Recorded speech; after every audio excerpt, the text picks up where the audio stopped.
ब्रह्मा जी कहते, नारद मुनि, कुबेर के तपोबल से भगवान शिव का जिस प्रकार पर्वत श्रेष्ठ कैलाश पर शुभागमन हुआ वह प्रसंग सुनो।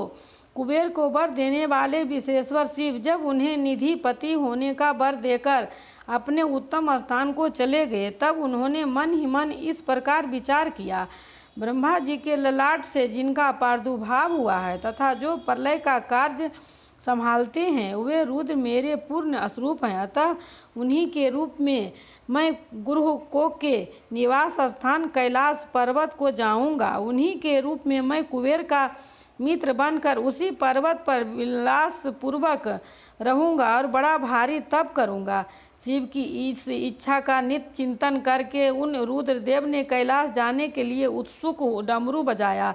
डमरू की वह ध्वनि जो उत्साह बढ़ाने वाली थी, तीनों लोकों में व्याप्त हो गई। उसका विचित्र एवं गंभीर शब्द आहन की गति से युक्त था, अर्थात सुनने वालों को अपने पास आने के लिए प्रेरणा दे रहा था। उसी ध्वनि को सुनकर मैं तथा श्री विष्णु आदि सभी देवता, ऋषि, मूर्तिमान, आगम, निगम और सिद्ध वहां आ पहुँचे। देवता और असुर आदि सब लोग बड़े उत्साह में भरकर वहां आए। भगवान शिव के समस्त पार्षद तथा सब लोक वंदित महाभाग गण पाल जहाँ कहीं भी थे वहां से आ गए।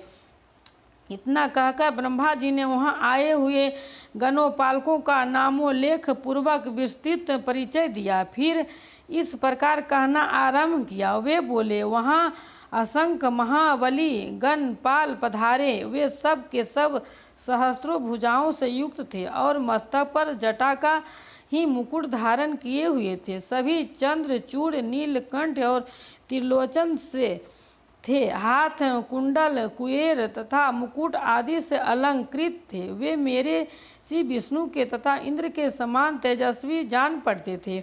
अनिमा आदि आठों सिद्धियों से घिरे थे तथा करोड़ों सूर्यों के समान उद्भासित हो रहे थे। उस समय भगवान शिव ने विश्वकर्मा को उस पर्वत पर निवास स्थान बनाने की आज्ञा दी। अनेक भक्तों के साथ अपने और दूसरे के रहने के लिए यथायोग्य आवास तैयार करने का आदेश दिया। मुन्ने तब विश्वकर्मा ने भगवान शिव की आज्ञा के अनुसार उस पर्वत पर जाकर शीघ्र ही नाना प्रकार के गृहों की रचना की। श्री हरि की प्रार्थना से कुबेर पर अनुग्रह करके भगवान शिव सानंद कैलाश पर्वत पर गए। उत्तम मुहूर्त में अपने स्थान में प्रवेश करके भक्त वत्सल परमेश्वर शिव ने सबको प्रेम दान दे सनाथ किया। इसके बाद आनंद से भरे हुए श्री विष्णु आदि समस्त देवताओं, मुनियों और सिद्धों ने शिव का प्रसन्नता पूर्वक अभिषेक किया।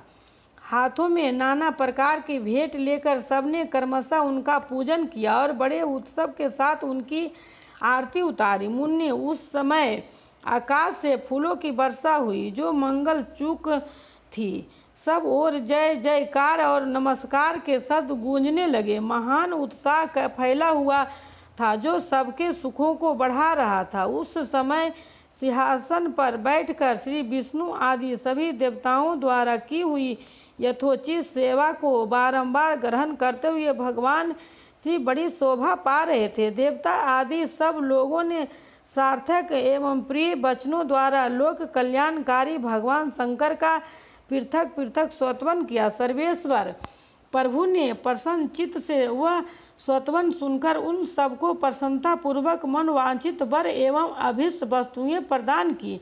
मुन्ने तदनंतर श्री विष्णु के साथ मैं तथा अन्य तदनंतर सब देवता और मुनि मनोवांछित वस्तु पाकर आनंदित हो भगवान शिव की आज्ञा से अपने अपने धाम को चले गए। कुबेर भी शिव की आज्ञा से प्रसन्नता पूर्वक अपने स्थान को गए। फिर वे भगवान शंभु जो सर्वथा स्वतंत्र है, योग पारायण एवं ध्यान तत्पर हो पर्वत परवर कैलाश पर रहने लगे। कुछ काल बिना पत्नी के ही विस्तार कर परमेश्वर शिव ने दक्ष कन्या सती को पत्नी रूप में प्राप्त किया। देवेश्वर फिर वे महेश्वर दक्ष कुमारी सती के साथ विहार करने लगे और लोकाचार चार परायण हो सुख का अनुभव करने लगे। मुनीश्वर, इस प्रकार मैंने तुमसे यह रुद्र के अवतार का वर्णन किया है, साथ ही उनके कैलाश पर आवागमन और कुबेर के साथ मैत्री का भी प्रसंग सुनाया है।